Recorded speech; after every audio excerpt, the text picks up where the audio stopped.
and just very recently came on kind of full-time to support Count My Vote and work on this issue.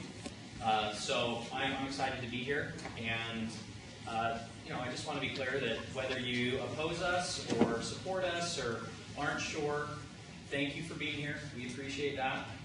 We understand we didn't have a lot of time to schedule these hearings, and so we really appreciate you being here. Anyone who wasn't able to come, please spread the word. We're having an online hearing for everybody on Saturday at noon. That will be held through our website where people can come and ask questions, make comments, and participate that way as well. So thank you so much for being here. So usually what we do is we go through our presentation, and then we have you hold comments and questions until the end of the presentation. But because if it's okay with you all, and I think if we can manage this well and be considerate of each other, I would prefer just to maybe do this as a conversation and just kind of walk through it together, and you can ask questions and make comments as we go. Would that be okay? I think I'd rather do that than make you listen to me while I go through a bunch of slides and have you hold questions to the end, if that's okay. So I guess we'll go ahead and get started. This is David May, by the way. David is another volunteer supporter with Count My Vote. And so I'm grateful that he was able to come today too. We had a really nice ride. Beautiful down here this time here. So Count My Vote is a citizens initiative petition. And the goal of Count My Vote, the mission, is to increase participation and broaden engagement in Utah elections. So this presentation has three elements to it. First, we're going to talk a little bit about the current system in Utah, the caucus convention system. We're going to talk then about voter participation in Utah and tie that into the current system. And then the third part is going to be about the Count My Vote initiative, kind of the nuts and bolts of how it would work. So first of all, in the caucus system, we're going to talk a little bit about just an overview. Some of you may be familiar with it, others may not. So, the caucus system right now is kind of a general diagram here. Caucus meetings are held at neighborhood levels. They used to be called mass meetings. We call them caucus meetings now. They're held in March every other year, and you attend a caucus meeting with your precinct, with other voters that are affiliated with your same party in the precinct. And at that caucus meeting, you vote to elect delegates, state delegates and county delegates. And those delegates then attend a state convention or county convention to vote on nominees, on candidates for that party that will go to the general election. Candidates to advance to the general election ballot without a primary, a candidate needs to receive 60% of delegates' votes at the convention.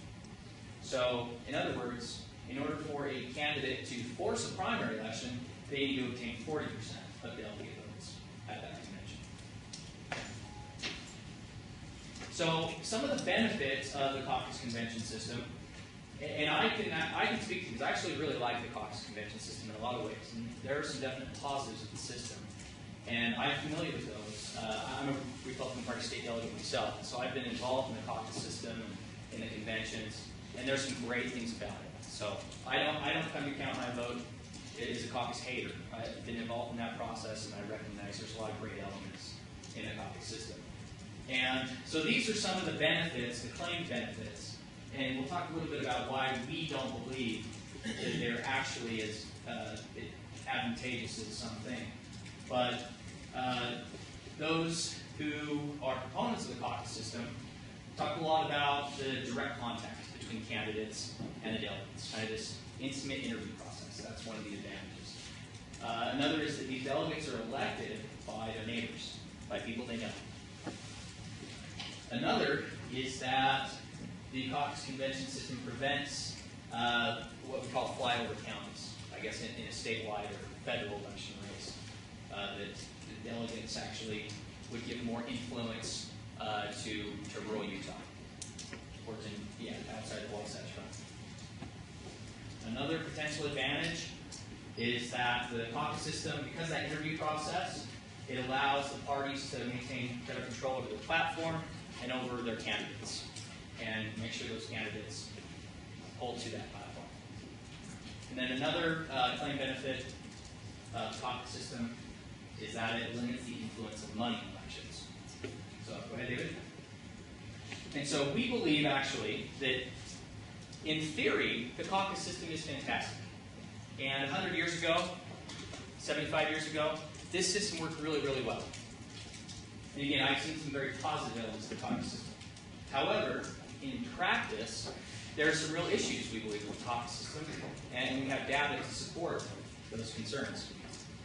So, yes, there is that direct contact, more intimate contact between candidates and those delegates. But the issue there is all other voters are ignored. Candidates don't reach out to the other voters because the delegates are the only ones who have the ability to vote for them as a party nominee. So that's a significant disadvantage for all voters. So we talked about these delegates being elected at caucus meetings by their neighbors. It's great in theory, but the reality is that so many Utahns simply cannot attend their caucus meetings. It's an exclusionary system because it's a single moment in time. It's this one meeting. And if you can't attend that caucus meeting in person, you simply are left out of that process. That leaves out a lot of Utahns who simply, for no fault of their own, they're left out of the process because they can't be there physically at the caucus. So that's a real issue too, because those delegates don't actually represent their precincts. They only represent a small group that actually attend those caucus meetings. So, moving off of, sorry, was there a question? I've got one. Yeah, please. Does anybody but the Republicans have caucuses? Yes, the Democratic Party has caucuses. They do? Yep, absolutely. Yeah. No, there's several parties. Yep. Yeah, there are 5 registered parties in Utah. Establishing a caucus system. What happened? In the 90s, who was the driving factor In to make the 100 years ago, or during the when the caucus 1990s? system came in, who was the driving force? I don't know. Yeah, we had the caucus system. We temporarily, for 10 years, went to the primary from 1937 to 1947, and then we switched back to the caucus. And yeah, so I don't know exactly the full history of how it came about. Yeah? Do you have the reason why they switched back to a caucus after 1947? No, I don't know. Okay, because there is an article in Desert News that talks about the extremely low turnout during that 10-year span because of the primaries, and they were so upset that they were begging the Sure. system for that. Yeah. And I think there's a little more to the story there, too, given World War II. But yeah, I think it's a good point. So, thank you. So the rural flyover counties is interesting because the reality is, by the numbers, sorry, just one moment, let me finish this and then I'll go right to you. The argument about rural flyover counties is a real misnomer. It's actually not accurate. If you look at the numbers, and we'll go through, we'll give you some details here on the numbers, if you look at the breakdown of party delegates statewide, the urban delegates actually have a disproportionate influence to rural delegates. So that's an issue. Sir? On this limits the contact, your very first comment up there. I was able to meet all of our senators, the representatives in caucus meetings. Okay? You have to get out and attend in order to meetings. And because it is limited to a time frame on a specific day, their time is not very long. But as far as being limited, I don't think so. We were able to have contact with our elected officials in many talks. And again, the point is there that we're talking about those who cannot attend a caucus meeting. They're limited because the candidates don't reach out to them. The candidates are focused on the delegates. May I ask the gentleman, which caucus were you able to meet them? They were the one in Moroni, and before I was a delegate, I came down to one in Ephraim, and met with them. So they did come to. They weren't here very long. I mean, I had been to that, So they came to rural Utah. but they were out there. Okay, thank you. And then, so again, going to the maintain party platform and candidate purity, so to speak. Yes, but an issue there is that, and we'll go through these disparities in the delegates' priorities and the voters' priorities, even voters of both parties, their priorities are dramatically different. There are real big disparities in the priorities of parties' delegates and those parties' voters, and then all Utahns. Yeah, please. Yeah, since this is a public hearing, I assume that this meeting is being recorded? Yes, it is. where is it reported? Yeah, so thank you for bringing that up. I failed to notice that, I failed to mention that, and I should have. Yeah, so by law, we're required to record audio and video of the hearing today, and so that will be posted on the Lieutenant Governor's website. And so yeah, if you're uncomfortable or you don't want to, knowing that it's public, No, please I let us know. wanted We to can maybe make- edit the video. My point was to make sure that the people's comments are reserved for other people. Yes, they will. Yeah, the public will have access to all hearings. Thank you. Yeah. So I have a concern with what you said too about the candidates not being able to, meet with the people that aren't attending the caucuses. Because when I didn't attend my caucus, my delegate had a meeting at their house and the candidates came, and there was actually 2 or 3 separate times that I could have come and actually did meet with every one of the Senate candidates, the governor candidates, and it was like they spent like 2 hours answering questions from anybody in the area, including those that didn't attend a caucus, Yeah. and That's great. I wish that provided happened more input. often. It does. I mean, I've talked to several people that had the same experience, and especially in the rural counties, they come because they want to be able to discuss and find out these issues because they are voting to elect these candidates, and so it's in their best interest to come and talk to the delegates that represent rural Utah and rural counties over even Salt Lake County. They don't spend the majority. I mean, you're misrepresenting the fact that there are more delegates in the urban areas and city areas like Salt Lake, but they represent tons more people in those areas, and so there's going to be a little bit more delegates. No, it's actually the parties assigned based on population and affiliation. Right, population. So we'll talk about that. We have So, some but equal they numbers. still We'll have walk through that. So Right. yeah, but thank you for your point. That was a good point. So moving on, and part of this is I want to do this conversationally, but we do have a lot of information we want to present, and that's the legal requirement today, as is to take your comments and questions. And so we'll try to get through it. I don't want to make you all be here for 5 hours. So unless we want to, because I don't mind saying.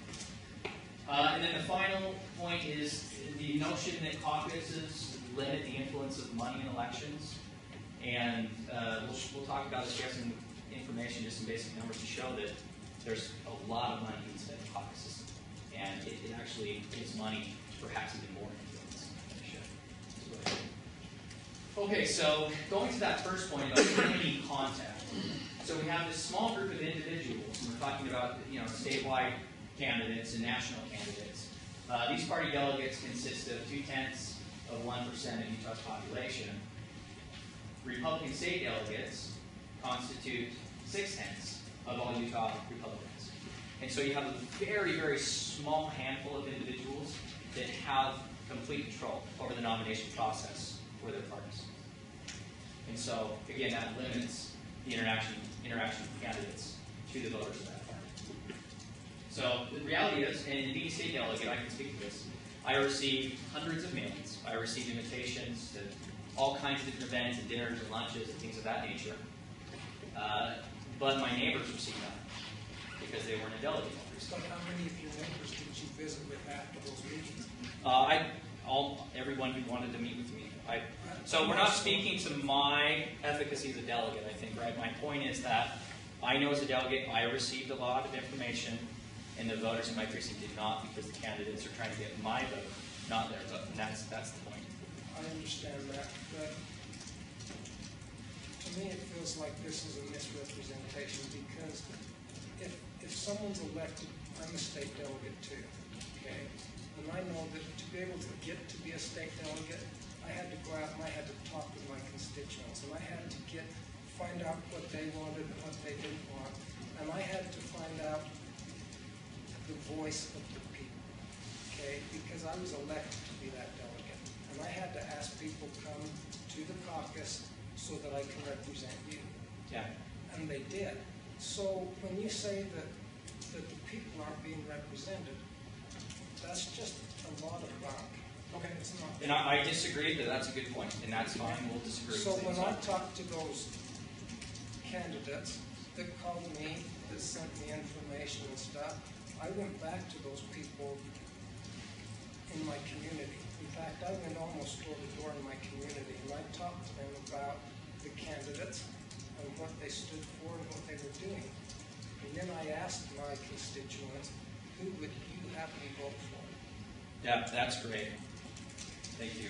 Yeah, sir. I'm wondering why we're using this example of ratio to the population, talking children, everyone under 18. What would that number be of state party delegates as a percentage of registered voters? Well, the 0.6% there is all registered are Republicans. And so there's 661,000 registered Republicans statewide in Utah. Okay. There's approximately 1,500,000 registered voters. And so you can kind So of do what the number basic did math. you use for delegates? Just the state delegates?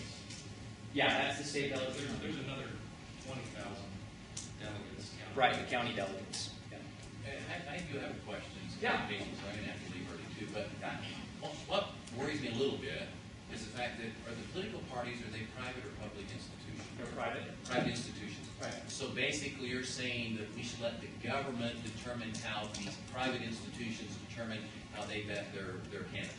No, we actually, so it will get No, to you that. are. You are. I'm saying that's what Right. I'm doing. That's the point I'm getting at. Well, okay, can I respond to you, sir? Yes, hold on. And so, yeah, that's a very fair point. Yeah, right. What, can we do this legally? Can we do it constitutionally? Is it sound? Right. Parties are private organizations, and by law, it's not constitutional nor legal in Utah for us to interfere with the party's internal processes.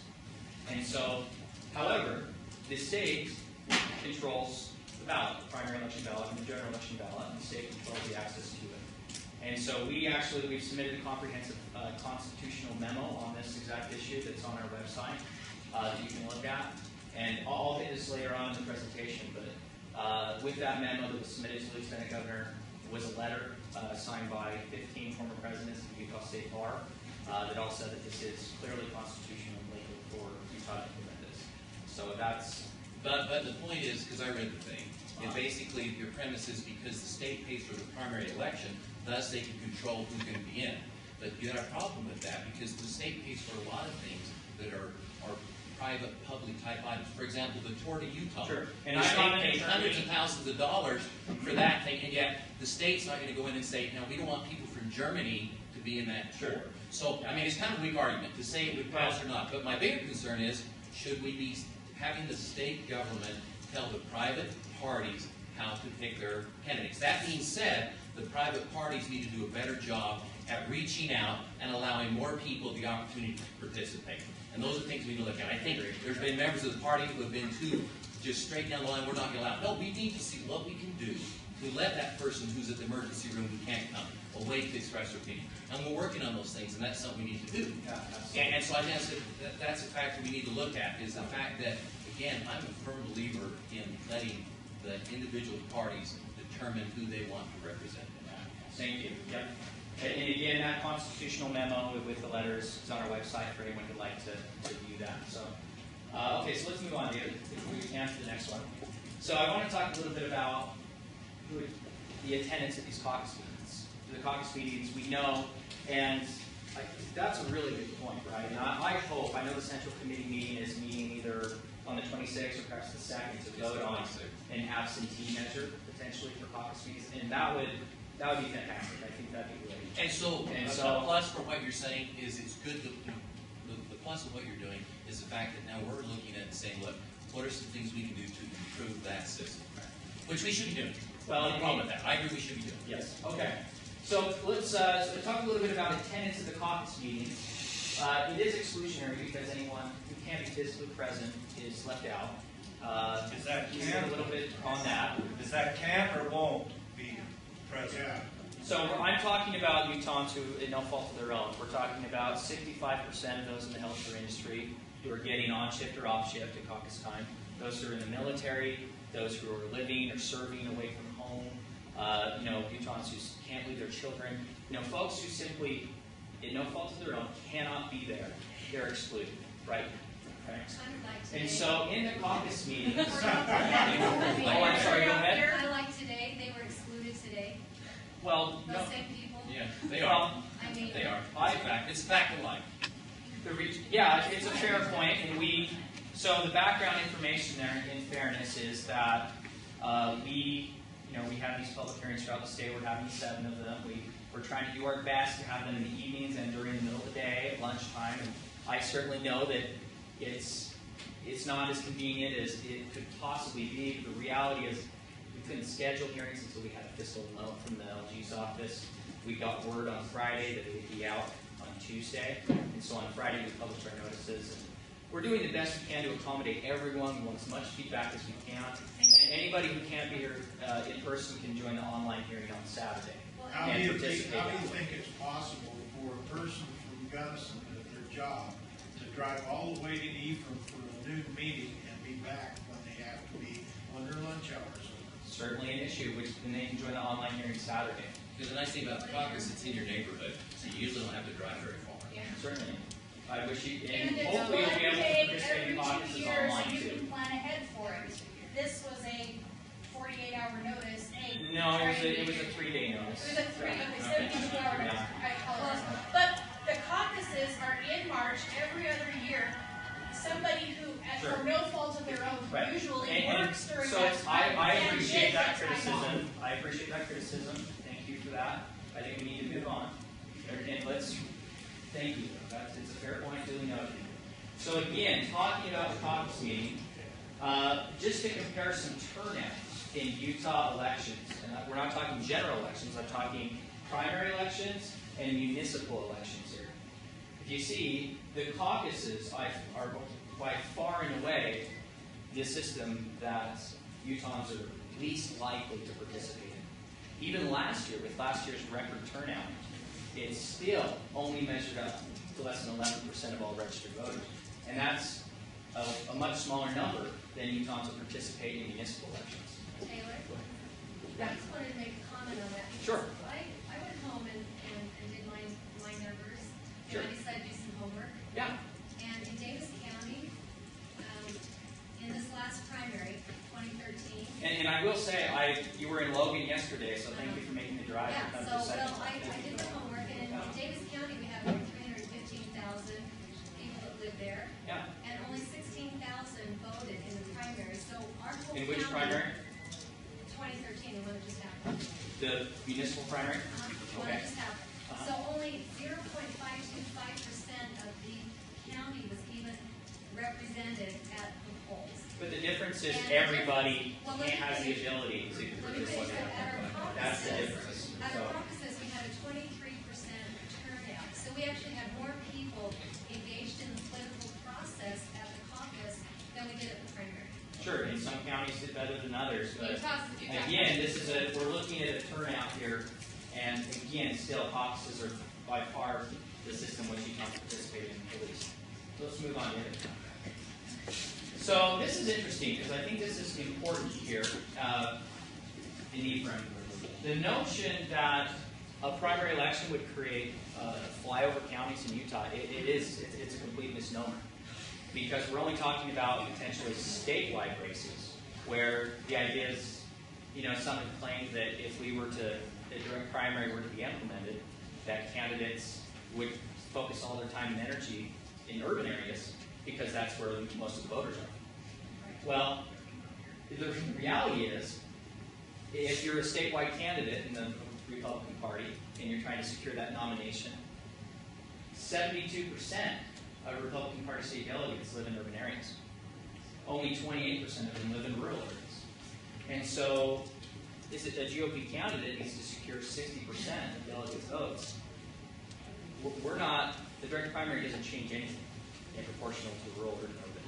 In fact, I believe personally, my opinion is that it would give rural voters more of a voice because every voter in rural areas would participate. Yes, please. I think there's a misnomer there. I'm not sure that a candidate who comes from a rural area thinks that all of his votes are coming from a rural area. He's going to go to where the votes are. He's not going to stay in Ephraim if he's from Ephraim. He's got to go to where the votes are. And talking about switching to what you're talking about, Sanpete County is insignificant. Really has nothing to say. If it switches to what you're calling the count my vote, which is really, be quiet, because you have no ability to talk to the candidate. Sure, he may be from a rural area, but rural may be Brigham City. He's not gonna come to Ephraim. He's going to Salt Lake, Park City, St. George. Well, and again, because delegates are distributed by the parties according to population and affiliation, this doesn't change anything. The fact of the matter is, though, they come and visit us down here. Yeah. They do now. They actually come visit us now. And I don't see, my point is, I don't see why that would change. I don't. It will change. Why would it? Of course it will change. 20,000 people Okay. attend me. Sure. It's a concern, but the point is that the vast majority of delegates live in urban areas now, and they're still coming here. Taylor, So that's the point I want to make. Taylor, So, and we have a lot ahead of us, and we'll get to the comments, but I think let's keep moving on. as you go Go to ahead, the David. states, they are So- divided by counties. You can see that where there are primaries, they don't go to visit the small counties. So you don't come to, say, I think this would happen, it does happen. And you can look at the states. I didn't say that. have- I'm just talking in the delegate proportional numbers here. So, okay, so let's talk a little bit about delegates representing Utah voters. There are some real key disparities between the priorities of party delegates and the priorities of the voters of the parties and all Utah voters. That's The not one a that really- correct statement. Uh, There is no way that's a Can correct I statement. please finish? But your statement is completely wrong. Well, no, it's not, because I'll point it out here. So, Utah voters over the last 2010, 2012, over the last several years, have consistently ranked as their number one priority improving the quality of K-12 education.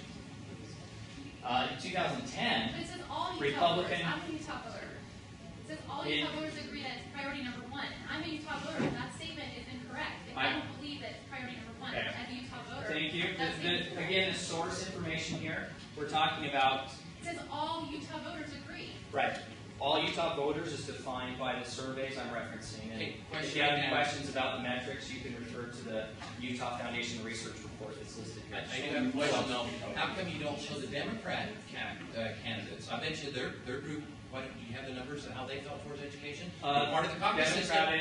The Democratic delegates, it was priority number one. Okay. So if I can Point is- finish, I would. The point is, see, you're just screwing the numbers. No, I'm not. Because you didn't show the size, because you're going against the caucus system, but you're attacking the Republican Party here. I'm not, There's a we're not difference. attacking the Republican Party, we're not attacking anyone. Well, We're just then, presenting. but the facts about how the Democratic Party caucus state representatives, what their feelings were. So, You have that information. I do. They Is it in also your- rank public education. Is it in your as number one presentation? priority. Is it in your presentation? So we are talking about the disparity, again, so key I'm disparity. just saying, but that And should be part because of the they total agreed numbers. it's the number one priority. But So if I can finish, in 2010, the Republican delegates ranked improving the quality of K-12 education as the 11th priority among 22 issued surveys. Getting the United States out of the United Nations was their 7th priority, ahead of improving the quality of public education. In 2012, as in 2010, the Republican delegates were the only group that didn't rank improving the quality of K-12 education as the top 5 priority. So that was What's your point? That's it. The point. So, and again, the point is that it's a key disparity. That these delegates don't represent Utahns and the voters and the parties. So why do And you? they just Again, don't we tell have the to truth to people disagree with calling them, that. and they tell the truth to their neighbors. So if we can be civil and move on, please, and try to manage the discussion, that would be helpful. We have a lot of info that some people want to hear. So when we talk about money, Before we move on, you say you want to move on, but you need to address the things that we have concern about. When you say that the delegates don't represent what they were elected to do because the mass majority wants this, No, sir. then they should replace That's the not- delegate at the next meeting. that's not what I said. What I said is that there are key disparities among the priorities of the delegates and the voters. And I demonstrated on that slide one of those key disparities. But when that happens, the delegate gets replaced if he does not represent the majority opinion. So let's talk about the money issue. So some believe that the caucus system actually limits the influence of money in elections. But looking at the numbers, there's a lot of money that's being spent in the caucus system. The Federal Election Commission has given Utah an additional election cycle just for the caucus system because of the amount of money that's spent. last year's a good example of that. Statewide candidates in the Republican Party last year spent more than $6.5 million in the caucus system just last year, and that's just the caucuses and then leading up to convention. How much was that? Was Orrin Hatch's? About $5 million. About $5 million. It was all Orrin Hatch's money. We know that. Yeah. But the fact of the matter is, it's a fair point, and perhaps it most disturbingly about Orrin Hatch's money is he used it to actually put his own delegates in place, right? So we can see that money influences, no question. Absolutely. It influences on all levels. Yeah. But it will influence on a greater level with a primary system than it will on a caucus system. So, and I would but I did get influenced. Yeah, to be honest, let's be honest. We haven't had a direct primary in Utah since, the early 1940s. In 1947 is when we went back to the caucus. We don't know exactly what's going to happen in Utah for direct primary. And so I'm not going to say that there won't be more money spent. But what I will say is that last year, that $6.5 million was spent to win the votes of 2,483 delegates. And so we're talking about almost $3,000 spent per delegate vote. So when you talk about the influence of money, and if we, for the 2,483 is 60% of the 4,000, right? So if that amount were to be doubled on the amount of money spent in the caucus system, but if it's distributed among the voters, and all voters are choosing those candidates, we're talking $30 per voter. So let's give it a take. Taylor, So go ahead. to see if we understand representative government, I mean, do you feel left out when you can't vote for the Supreme Court justice? Okay, let's move on. Do you feel excluded? Let's It's a valid question. okay. It's a fair question. Well, we're a republic. We're a republic. I mean, We are a republic. Right. Correct. Correct. The So the caucus direct is from fine. caucus delegates are a buffer, a barrier between the voters and their representatives in our Republican So they were the Representative. That's fine. I disagree, but we can disagree, and that's So fine. you don't understand representative government? I like to think I do, but perhaps in your eyes I don't. That's fine. We can still be friends. Okay, so let's talk about voter participation in Utah, because again, that is Count My Vote's goal, is to increase participation and to broad engagement. Okay, that's our goal here. And that's what we believe a primary or a direct primary election would accomplish. So I want to show some data here and talk about Utah's participation issue and how it's unique to Utah. Go ahead, David. We know that a state's election system can either hinder or encourage participation. And we believe, and we have data that demonstrates that Utah's caucus system hinders participation. It's a barrier to participation. Go ahead, David. So Utah's historically high rate of voter participation is declining in recent decades. From 1960 to 1998, our turnout was always above the national average. But since 1998, our turnout has been near or below the national average. We consistently rank #1 in the nation in terms of our community service, volunteering, all those measures, which are, as well as other socioeconomic factors. And those things typically correlate with high rates of voter participation, How is that? but not in Utah. How do you get those two together? Where do you show the data to show that? If you go to the Utah Foundation research report that's cited, It says that they people have that data. volunteer Correct. more? Correct. It does say that? Yep. Who is that foundation? It's a nonprofit kind of research institution. Nonprofit sponsored by who? I don't know who all the donors are, but you could go to their website and look that up. Yeah. I don't know who all the donors Are the principals behind this initiative, are they also principals in the Utah Foundation organization? No. No, I have a question. I talked to LeVar Webb. Yeah. He's nice to speak to, nice guy. Yeah. Because my concern was, again, is why aren't we getting participation? That's the main concern I had. The interesting premise was after our discussion, realistically, and he could either agree or disagree with what he told me, but the caucus system really has nothing to do with it, because the caucus system has been intact other than for that one period of time, during this whole period of time when election percentages went up and then have gradually gone down. That's a constant factor. Yes, so it has been a difference, but the we threshold have of participation has been changed. well, no, it's the caucus system stayed there, so the participation's gone down. It's changed. But the fact of the matter is I think we need to do a better job, though, at getting people out to vote. We need to educate kids more. We need to do more. Part of the problem is we have a society that never grew up in a depression, never had a major threat of war, never had a major threat of their freedom. And also they're frustrated when they look at government and say, they don't do anything, all they do is argue and fight all the time. And yet we're spending this money and effort on something that really is not going to increase it. We need to get together. We need to work together, both groups, all parties, and do what we can do to get people to become committed to want to vote, to want to do that. And I think that's where we're losing that. In fairness, let's not forget that the party delegates have voted against proposals to do that numerous times. A small, it's a very close percentage, and you'll see that change. And again, work within the parties. Well, we have. Work within the We'll parties. talk about our efforts with the parties. Work within the parties. We did. But they're still working on it. We wish the parties would have process. It's not a good process, and we're still working on it. Let's go on, David. So, yeah, again, talking about rate of national participation, Utah was consistently a top spot state in terms of voter turnout. But our voter rate has declined dramatically in recent years, and we're now consistently at the bottom 10 state in terms of participation. And you can see where we start to we drop below that national rate in 1998, right in the late 90s. So go ahead, David. And what changed with the caucus system in '98? Yeah, we'll get to that. We'll go right there in just a moment. So, to point out, again, the previous slide in comparison with the national rate, this is a problem that's unique to Utah.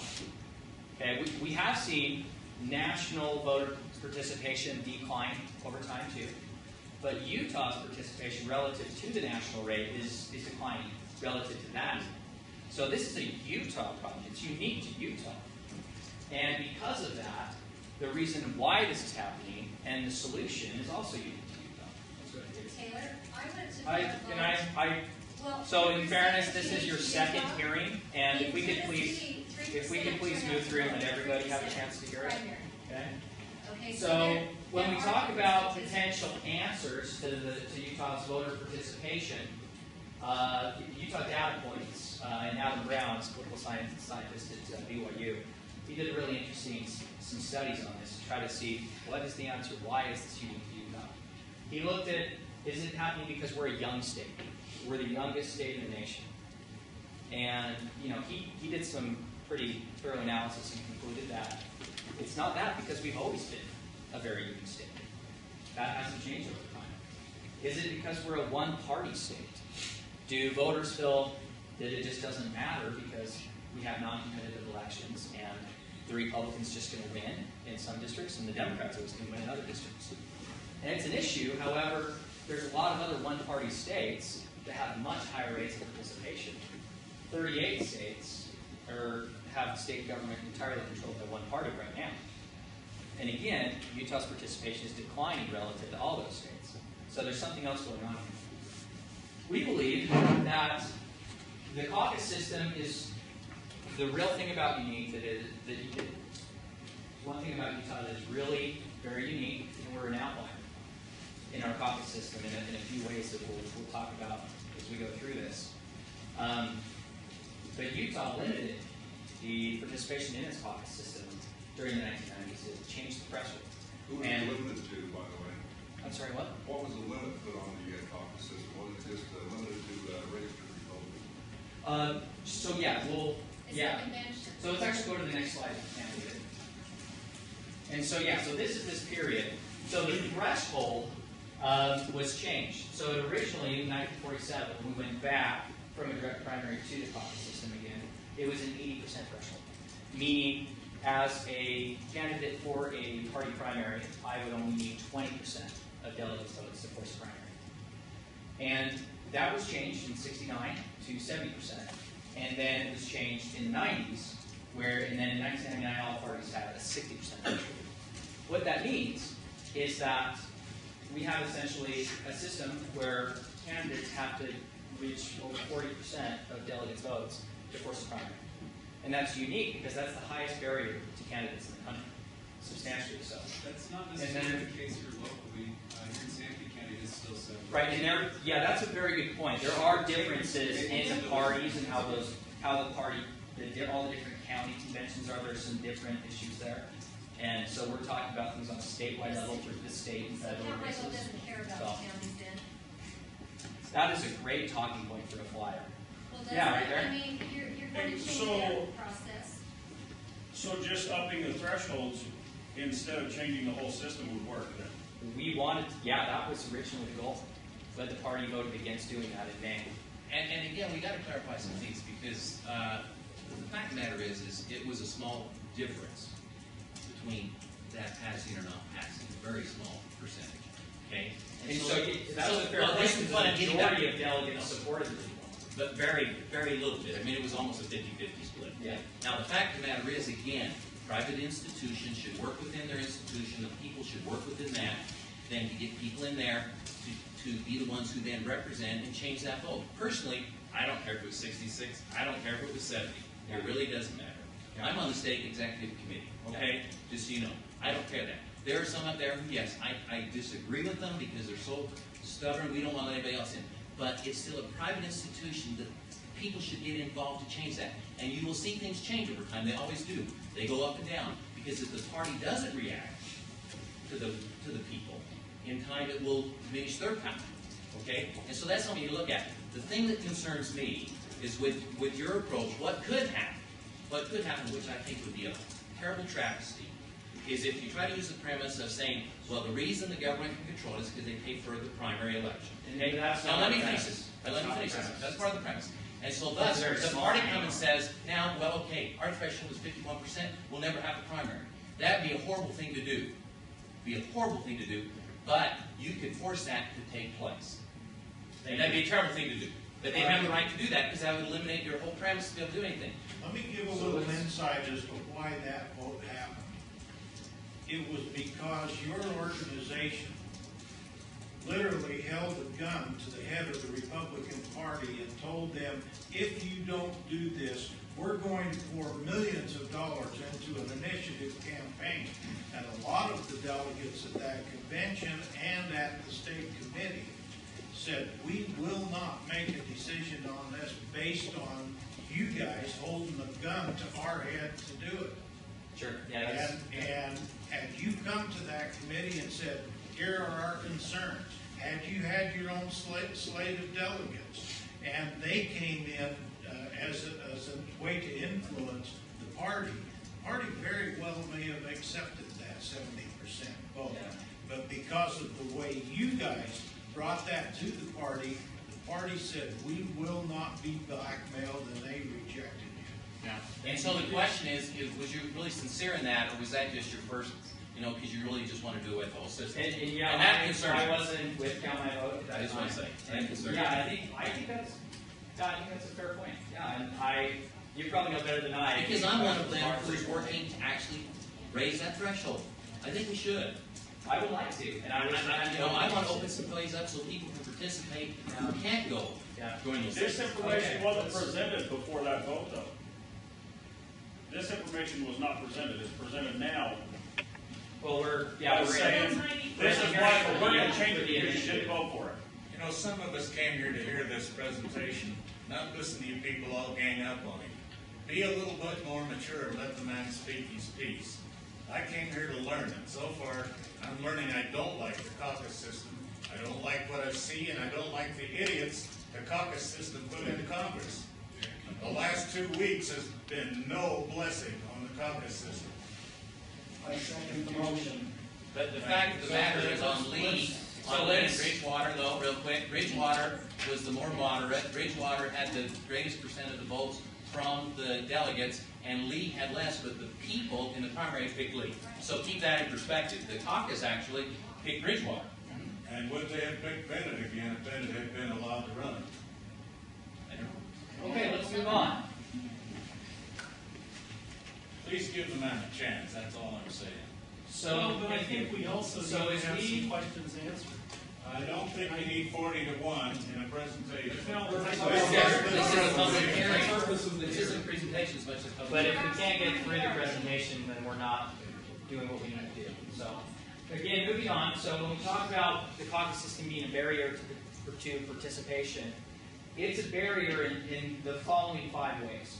Number 1, it's antiquated. Number 2, it's the most restrictive system in the nation. It's exclusionary. It's unfair to groups of voters. And it's least accountable to the actual voters. So the caucus system is antiquated. 100 years ago, I think this system worked really well. At that time, we also limited voting to just election day. You had to only vote on election day, and if you missed voting on election day, you missed your opportunity to exercise your right to vote. Okay? But we have since modernized, we have since expanded participation in elections by using resources and modern tools, such as by mail voting. We have early voting, and we actually have online voting for military and overseas voters.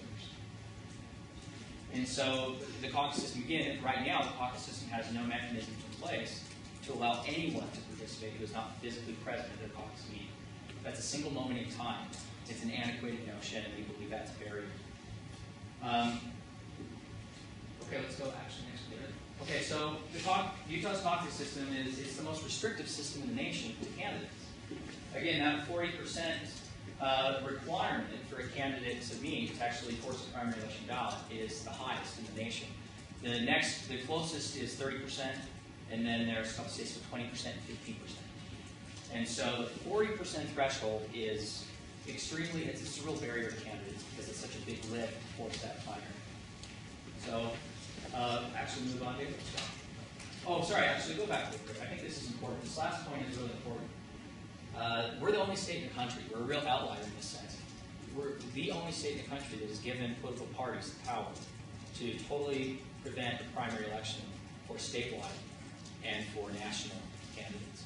No other state allows a candidate to secure nomination just amongst its party and not face a vote from that party's voters within the state.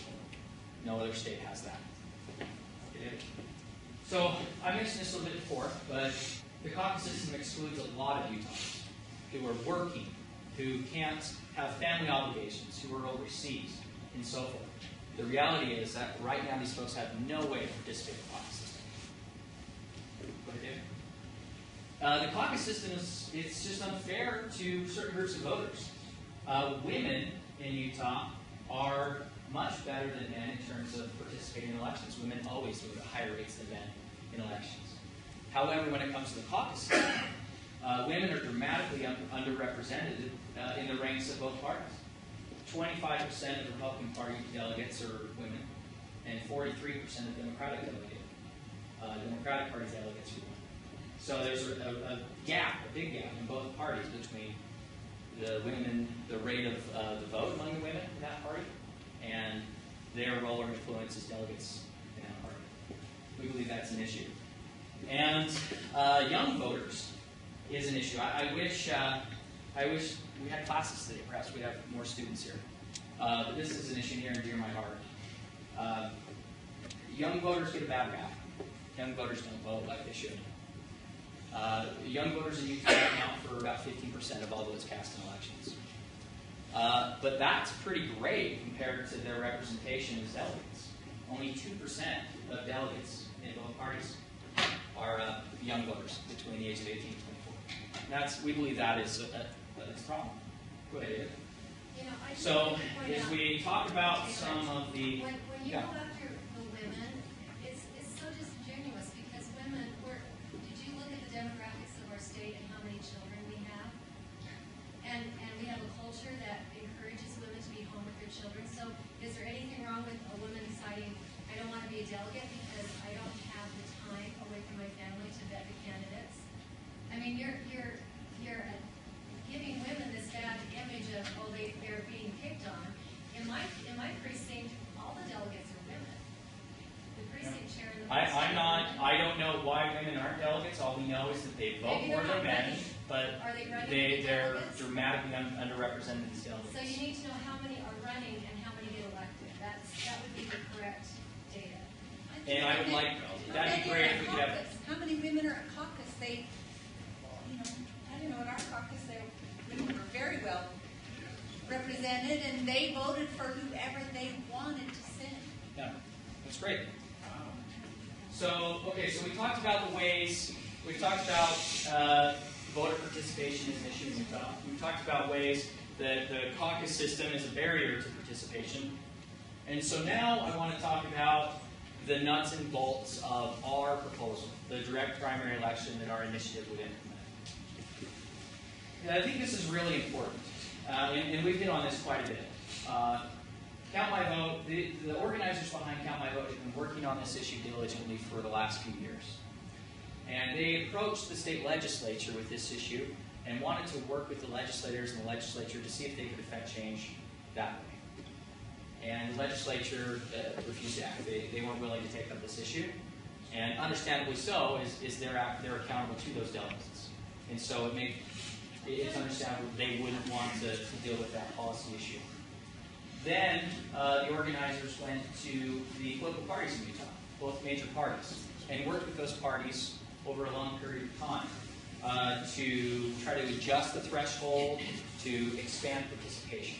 When did they go to parties? I'm sorry, what? When did they go to party? I thought it was just this last time. No, there was a lot of work before that.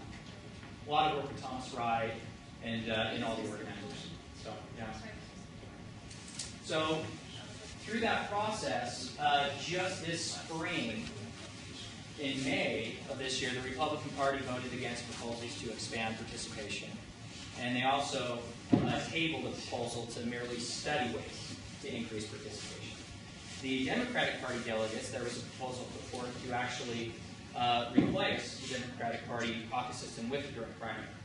And it received a majority of Democratic Party delegate votes, but it did not receive the supermajority required for passage. And so it's important for us to note that we're not jumping to an initiative because we have done due diligence with the legislature and with political parties, and both groups have not acted and have been unwilling to act. So we are at our last resort, which is a citizens initiative petition. And it's our last resort because it's really, really difficult in Utah. Personally, I believe it should be difficult. It should not be easy to pass law by initiative. I think it should be a difficult and challenging process. So that is where we are. So we are proposing a direct primary election. I guess I'll hit on this a little bit later, but there's been a little bit of confusion or misinformation about a direct primary versus an open primary. A direct primary election and an open primary election are two very different systems. In the United States, 2 states use an open primary, Washington and California. An open primary is where the top 2 candidates, regardless of party affiliation, advance to a general. And we are not doing that. In Utah, we're doing a direct primary that still uses the parties and the party primaries. Not, we don't take the party component out. So we believe a direct primary election would facilitate greater participation. It would improve candidates' access to the primary election ballot. It would preserve the power of the political parties to nominate their chosen candidates. It would reduce the potential for fraud and irregularities. And finally, and most importantly, it removes that systematic obstacle, the barrier to participation. So this is our proposal. We are proposing a direct primary. And you'll see above, the gray boxes there, that's the caucus convention system. We're not eliminating the caucus convention system. We're not prohibiting the caucus convention system. What we're doing is we are changing the individuals in the parties who choose their party's candidates. And so if I'm a candidate and I want to run for the Republican Party, I want to run for governor per se, maybe some of you would vote for him, probably not. I would have to gather signatures of a number that equals 2% of the registered Republican voters statewide, because that's the jurisdiction that I'm seeking office. And so that number is about 11,500 signatures I would have to obtain from Republicans throughout the state. So obtaining those signatures, being nominated by my fellow Republicans, places me on the Republican Party primary election ballot as a Republican candidate. Then, all Republican voters, all voters who are affiliated with the Republican Party, would have the opportunity in the primary election to choose a candidate for their party. And that candidate whoever receives the most votes in that primary election ballot would then advance to the general election as the Republican Party candidate.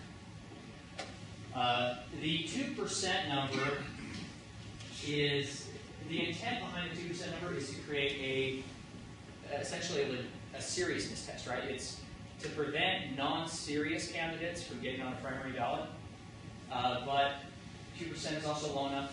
We believe that it doesn't place a barrier or an obstacle to the average Utah who wants to run for office. And so, for perspective, the average Utah House district in the Republican area, we're probably talking a few hundred signatures of Republicans in that district. In a Democratic district, well, actually, I like to tease my Democratic friends because they say that, oh, this is going to be easier for us to get on the ballot. And I say, no, it's actually going to be harder because you have to go out and actually find those Democrats, right? No laughs. It's right here. I like it. Tough crowd. Okay. So we get to, again, a caucus convention system. It's no longer the access point to the ballot. The party voters that are registered with that party, they would have the ability to nominate candidates for their party, not just the small group of delegates. However, the party, as is used in other states, can still use the caucus convention system to endorse candidates, to provide resources to candidates, and to mobilize support for the party's endorsed candidate. Well, we think that's important because, as you've noted, we cannot interfere with the party's internal processes. And so this is the way that is legally and constitutionally sound and what we believe is the best approach. But I could have been an independent, Ephraim signed as a Republican, went out and got the votes and got on the ballot. Why not? Because, it's limited, you have to be registered with that political party to be a candidate for that party. That's what I said. I changed and registered as a Republican now, or as a Democrat. Or I'll do the Democrat ones. I'm a Republican. Okay, yeah. I go sign up as a Democrat, and I go out and get the votes, and now I'm on the primary election.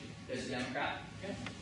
Well, yeah. I could do that, right? I'm sure the Democratic Party would be happy to have you. I'm sure they wouldn't, because I would just be in disguise. I mean, the point I'm getting at is I just think the party should have the right to within themselves to how they do. Well, they do. What we're doing is we're allowing all party voters to do that instead of just a small group of voters. So, I'm sorry, what was it? Go ahead. Can't you can run anyway? Yeah, independent can run all the time. Yeah. Unaffiliated. Yeah. But they go right to the general election. Yes, so there you go. Right. You have a place to do that. All the guys that are behind this count my vote, they can still participate and run for office if they want to. But not as a Republican. Or a particular Or a Democrat. Didn't have to Not with a particular party. And again, we're not addressing unaffiliated candidates, we're talking about partisan primaries. Go ahead. Since your organization was so insistent on increasing the percentage for the Republican Party, how about we raise your percentage to somewhere between 5 and 10% instead of 2%? Wouldn't that be fair? Well, the states that have a similar system, the barrier for the requirement for those signatures is anywhere between 1% and maybe 5% on the high end. We felt like higher than 2% would be too difficult for the average Utahn, the ordinary person, to be a candidate. And we didn't want to place a barrier to participation because what we're talking about is eliminating barriers. Well, to be honest. Okay, so let's move on, David. I've got a lot of money now in the primary. So as we talked about, again, these are some of the, oh yeah, sorry, go ahead, Nancy. Is this an unduplicated count or can it be duplicated? So those registered voters who sign a petition, have a certain candidate be on the primary, can they sign more than one? Yes. Doesn't just put an increased burden on the person as to certify those signatures? It seems to me like that's something that another cost. Yeah, we took that into account. That was really important to me. I worked in the Lieutenant Governor's office for a while and worked a lot with the county clerks, and I was very sensitive to that because I see county clerks have a huge task. They're tasked with a lot of responsibility. Administering elections it's not easy to do, right? And so I was sensitive to that, and so we approached them, we met with them to talk about how this would work and different ways that it could be done, and we came to, our language represents those agreements and understandings. And there's a lot of potential, because the Lieutenant Governor's office, we are actually not defining in our initiative exactly the process by which those signatures will be verified.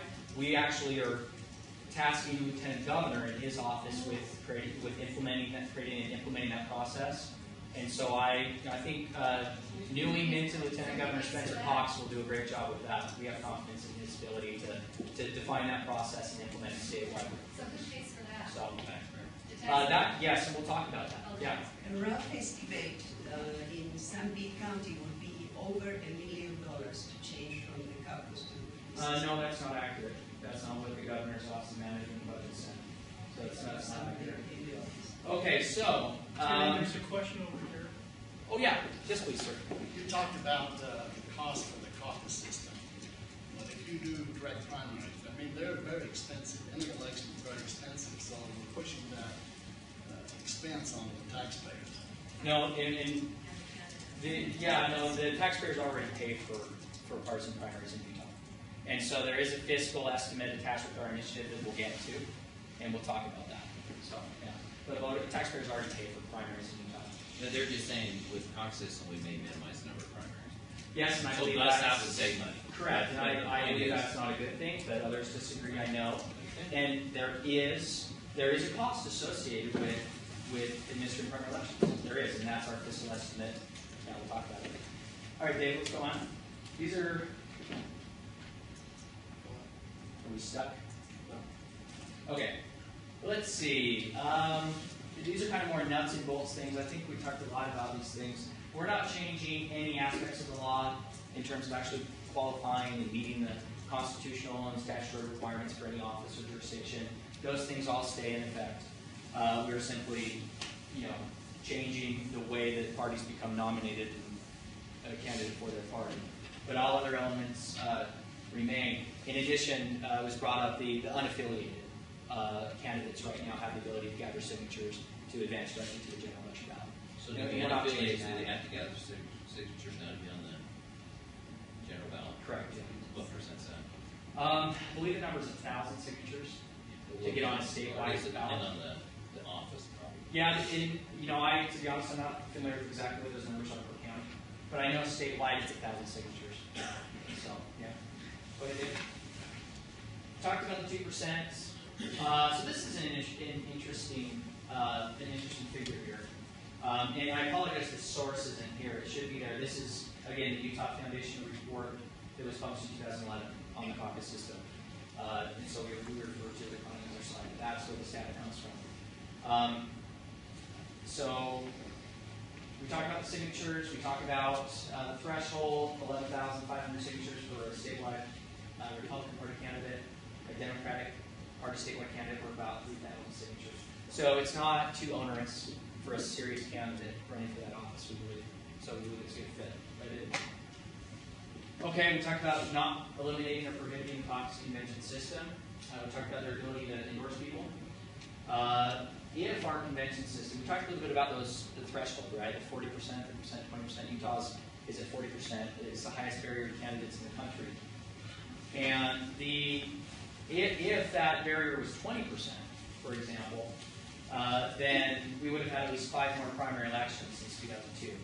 And in those primary elections, 4 of them would have had more than just 2 candidates if the barrier was only 20%. I think that's what we did.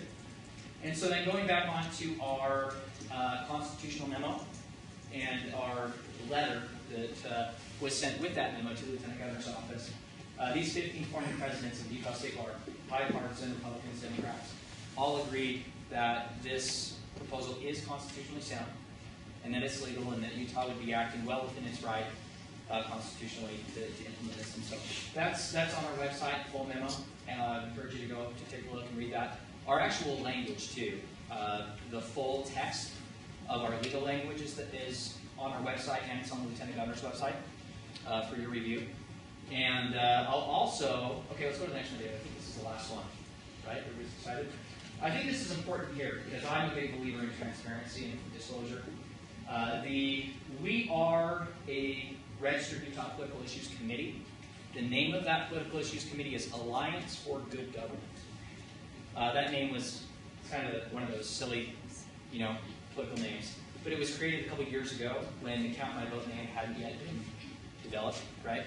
And so they registered the entity, and we have since, now it's a DBA, Alliance for Good Government, DBA, Count My Vote. But if you want to see our financial disclosures, if you want to see who's donating money to us if you want to see what we're spending money on. All of that's available on the Lieutenant Governor's website. That's disclosures.utah.gov. And there's a public search box. You go in, you type in Alliance for Government, and that will take you right to our reports, and you'll be able to see all the money that's coming in and going out from Count My Vote. I think that's important. So here's our contact information. If you didn't feel like you had enough time, and I think we're over time for our room reservation, so I think we'll cut it off. But I would love to make sure we accommodate any other comments or questions after we're done here today, and I'm happy to stay after for as long as it takes to speak with any of you. And if you have to go, again, you're welcome again to participate on Saturday at noon in our online hearing. And then here's our contact information. I'm Taylor. That's my email. Lindsay Zazumbo is my counterpart. She's a Democratic Courtesy delegate, and she's also an executive director. And then Aaron Walker is working with us statewide to help organize, and that's his information. So thank you so much for participating, for your comments. Just in the interest of time, I think we'll close it here, but I'm happy to speak with you after. I got to tell you, thank you. I strongly object to that because you've had all the time for your presentation. This is supposed to be a public hearing where you air both sides of it. Right. And what in essence you're doing is you're cutting off the airing of the other side of this issue as soon as you've made your full presentation. No, sir. And absolutely, I do not. In our other hearings, all of our participants, we have comments and questions, and they're limited to 2 minutes each. And I feel like we've given everyone here ample opportunity to speak their mind and make comments and ask questions. Well, I think that you should not have the call it room a public reserved. hearing. It is a We have meeting the room reserved for a certain amount of time. I'm happy to talk to you after. So thanks everyone for coming. We appreciate it. Thank you. Any of you that would like to continue this without their participation, I would suggest that